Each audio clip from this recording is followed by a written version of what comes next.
Hello বন্ধুরা, আমি চলে এসেছি আবার তোমাদের কাছে একটা নতুন ভিডিও নিয়ে। তো এই ভিডিওটা আমি কলকাতায় থাকতে আমার বাবা মা ভাই এসেছিলো কলকাতাতে। তো তখন আমরা সবাই মিলে একসাথে মেট্রোতে চেপেছিলাম। তো এইটা হচ্ছে তোমাদের হাওড়া মেট্রো স্টেশন। তো দেখতে পেলে আমার বাবাকে আর ভাইকে আর মাকেও দেখাবো। তো এইটা হচ্ছে ভেতরটা। তো আমি যতটা পেরেছি তোমাদেরকে এই ভিডিওটা শেয়ার করেছি। এই যে আমার ভাই, বাবা, মা, আশা করি দেখতে পেলে।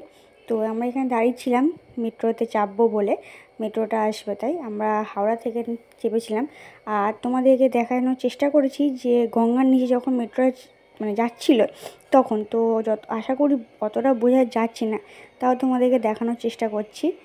আর মেট্রোতে চাপার চলে যাওয়ার পর, নেমে যাওয়ার পর আমরা গেছিলাম ধর্মতলাতে একটু টুকটাক বাজার করার জন্য। তো সেটারই ছোটোখাটো ভিডিও তোমাদের কাছে একটু শেয়ার করলাম। এবার বাড়ি ফেরার পথ পালা। Tata, bye bye.